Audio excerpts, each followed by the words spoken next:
Bárbara. Eu e mais 3 meninas formamos um grupo para a disciplina de Química para Biocientistas. Nós somos alunas da Universidade Federal de São Carlos, campus Sorocaba, e nós cursamos Ciências Biológicas, bacharelado, e a gente desenvolveu esse projeto para um trabalho que a gente tem, e ele leva como tema as funções do pH nos sabonetes íntimos e como eles interferem no corpo humano. Então, a gente precisa começar explicando o que é pH. pH é uma escala que a gente tem, onde ele vai determinar como esse meio é. Então, por exemplo, o meio corpo humano, uma parte do corpo humano. Ele pode ser ácido, ele pode ser alcalino ou ele pode ser neutro. E ele vai agir de diferentes formas em diferentes partes do corpo. A gente vai explicar isso melhor em desenhos para vocês entenderem tudo certo e depois a gente volta para conversar mais um pouco.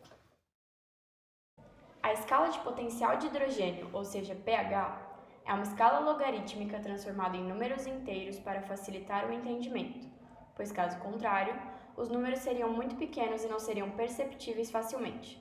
Tem-se que o pH igual a 7 é neutro, podendo ser encontrado em diversos produtos e substâncias do nosso dia a dia, como, por exemplo, a água da torneira que usamos, na faculdade, em casa, no trabalho, etc.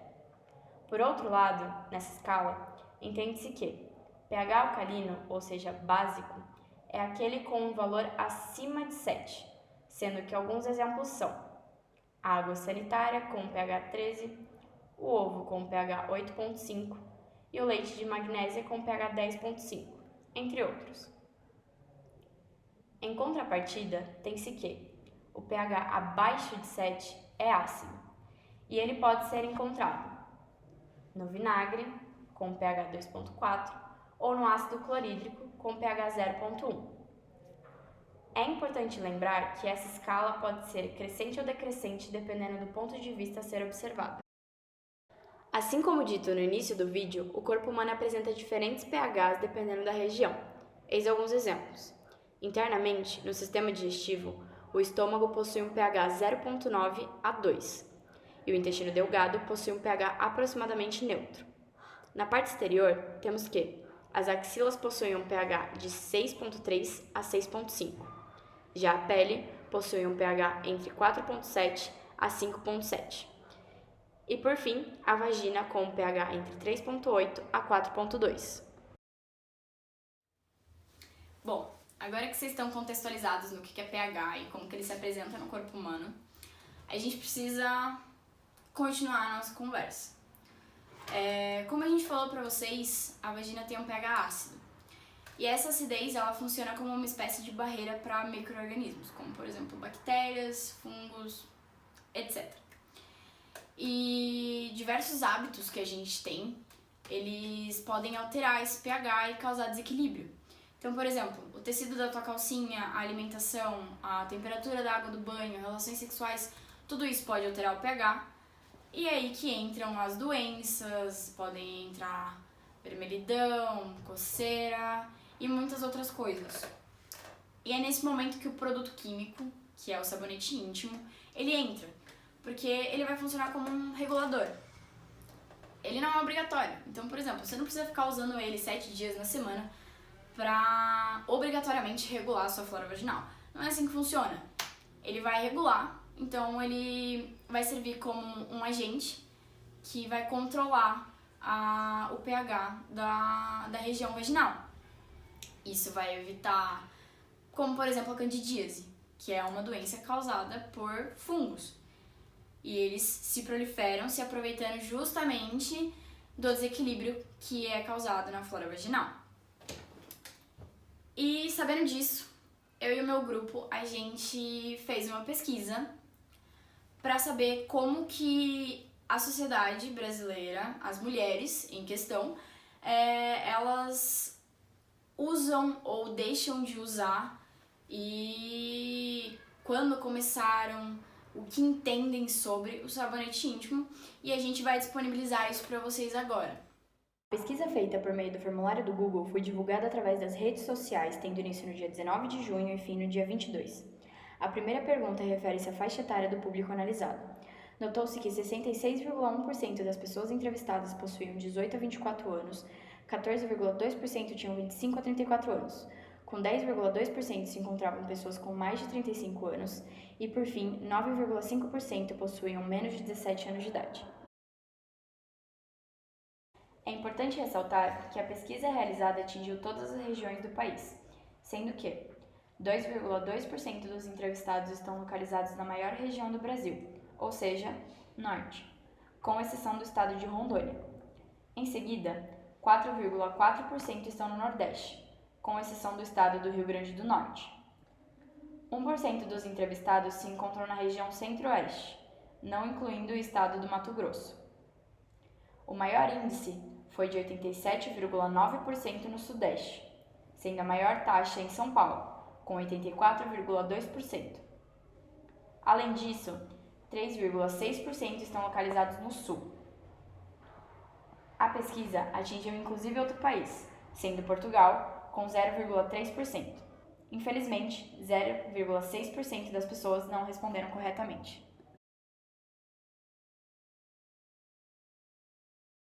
Em seguida, perguntou-se o grau de escolaridade. Dos dados analisados, 48,2% possuem ensino superior público, 18,3% superior privado, 18% ensino médio privado, 10% ensino médio público. Já 6,5% possuem menor grau de escolaridade, sendo público ou privado. A terceira pergunta refere-se ao uso do sabonete íntimo. Nesta, 51,6% dizem usá-lo.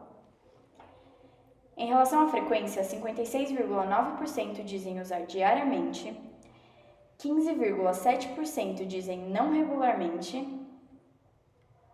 11,4% dizem usar mais de 3 dias na semana e 16,1% uma ou 2 vezes na semana. A quinta pergunta refere-se à idade em que as entrevistadas iniciaram o uso deste produto químico. Percebeu-se que, de 11 a 15 anos, teve o maior índice de uso, atingindo 124 pessoas, em que 15 anos teve a maior porcentagem, com 19,3%. De 16 a 20 anos, a taxa foi de 91 pessoas, sendo 18 anos a maior porcentagem, com 11,9%. O gráfico a seguir mostra o conhecimento das participantes em relação ao funcionamento do sabonete íntimo, em que 45,9% dizem saber como funciona, 42,7% sabem parcialmente e 11,4% não conhecem o seu funcionamento. Por fim, perguntou-se a opinião das pessoas sobre o sabonete íntimo ser ou não um componente da educação sexual, resultando em 57,9% responderem que sim e 42,1% reconhecerem que não. Então, com esses dados a gente consegue concluir que mais de 50% das pessoas que foram entrevistadas não sabem ou sabem parcialmente como o sabonete íntimo funciona. E isso é preocupante justamente porque 42% dessas pessoas responderam que o sabonete íntimo não tem a ver com a educação sexual.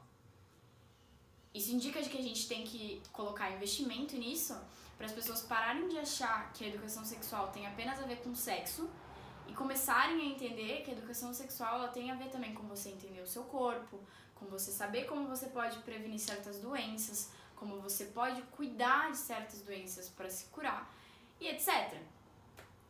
E foi nessas pesquisas, interpretando esses dados, que a gente fez esse vídeo pensando em como a gente poderia alcançar o maior número de pessoas para elas entenderem que os processos fisiológicos e biológicos do corpo humano têm sim a ver com química e como que a química pode ajudar a gente a simplesmente evitar certas coisas ruins pra gente. E é basicamente isso. Era só isso que eu tinha pra falar. Eu indico pesquisas a mais no assunto. E é isso.